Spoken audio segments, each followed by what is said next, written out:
औज़ु बिल्लाहि मिनश शैतानिर रजीम बिस्मिल्लाहिर रहमानिर रहीम।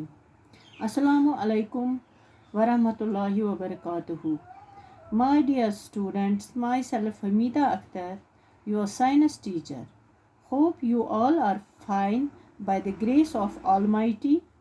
Today I will be discussing the topic water pollution with you. It has been taken from the textbook of class 8th science. Dear students, water is becoming scarce due to increase in population. बच्चों आज पढ़ो अस water pollution तुम छो वुचान कि दिन ब दिन दह खो दह वाटर कम गसान क्या कम गसान बच्चों यह वाटर क्या दह खो दह पॉपुलेशन सन ते बढ़ा आबादी बढ़ा अम सत water गसान come. Whenever harmful substances such as sewage, toxic chemicals, etc. go into the water becomes polluted. बच्चों ये कह हार्मफुल सबस्टेंसेस गंद चीज यम गर नेरान सच सीवेज गर गंद आब नेरान तथ मज कह टॉक्सिक केमिकल्स तुम ये गसान अत वाटर बॉडी मज अम सत बच्चों यह वाटर गसान यह गसान पोल्यूट. वाटर बॉडीज गो रिवर्स लेक्स स्ट्रीम्स ये chemical substances toxic substances harmful substances ये अत वाटरस मज गसान वाटर गसान पोल्यूट. वाटर गसान सोन आब गसान आलूद. Substances that pollute water are called as water pollutants.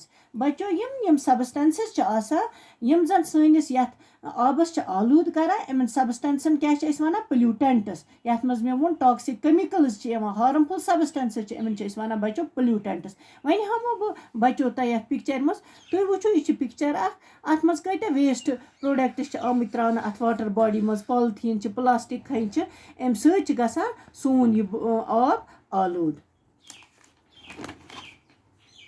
Now my dear students, I will make you understand how this water gets polluted. बच्चों one करमो बह तह समझामो बह कि यह आब कित गसान सोन आलूद. तह गो यह पूर समझुन कि आब कित सोन आलूद गसान. वन बह कह steps. Industries discharge harmful chemicals into rivers and streams. बच्चों तह हमो बह ये पिक्चर तुम वो इंडस्ट्रीज मज कित हार्मफुल केमिकल्स और नेरान अत सान वाटर बॉडी मज गसान. तुम रिवर्स स्ट्रीम्स अत मज गसान अम सत बच्चों यह सोन वाटर गसान पोल्यूट सोन आब गसान आलूद. Number 2 step.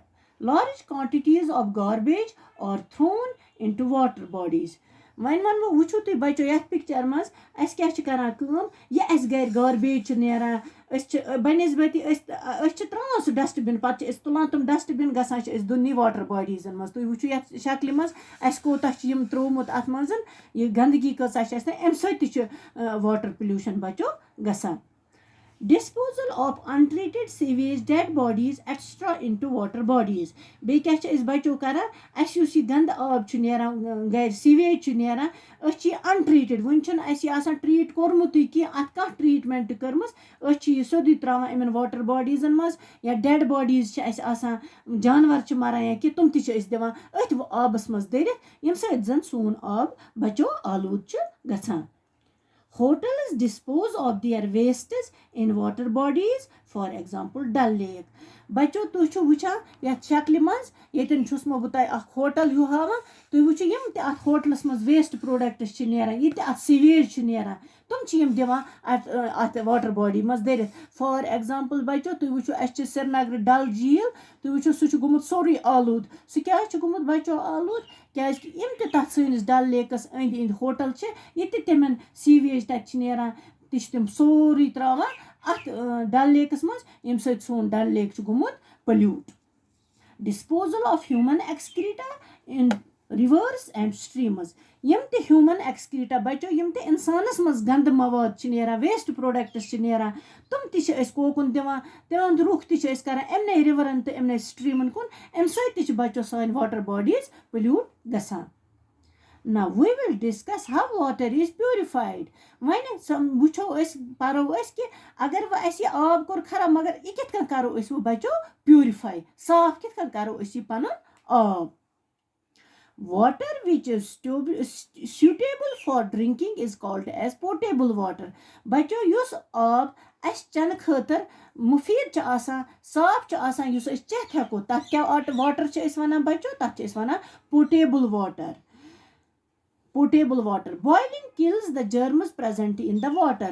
तुम वुचो बच्चो यतन छसमो बह तह हावान येल ते अस आब अस चोन अस पज बॉयल करन क्या कि बॉयल करने सत क्या गसान कम यम ते अत मज जर्म्स आसान तुम किल गसान तुम जर्म्स मरान अम सैनिस आबस प्यूरिफिकेशन गसान.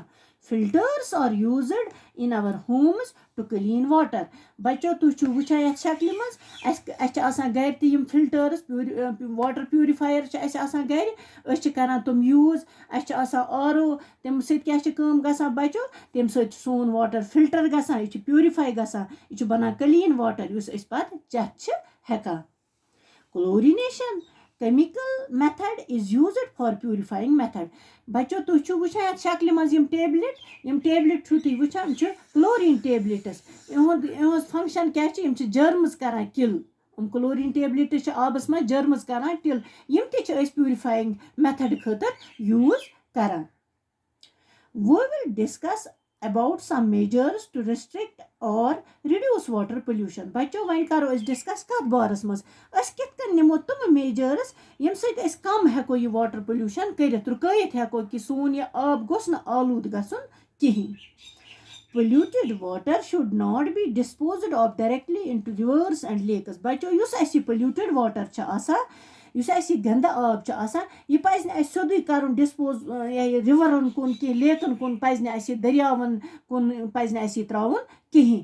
अस क्या पज करन it should be first treated at waste water treatment plant. बच्चों ये तह शक्ल बहावान यह वेस्ट वाटर ट्रीटमेंट प्लांट अस पज यह आब कोत कर अस पज यह फर्स्टली कर ट्रीट कत ये वेस्ट वाटर ट्रीटमेंट प्लांट्स मं अत मज बच्चों वारिया प्रोसेस गसान यम जरिए सोन वाटर प्यूरिफाई गसान.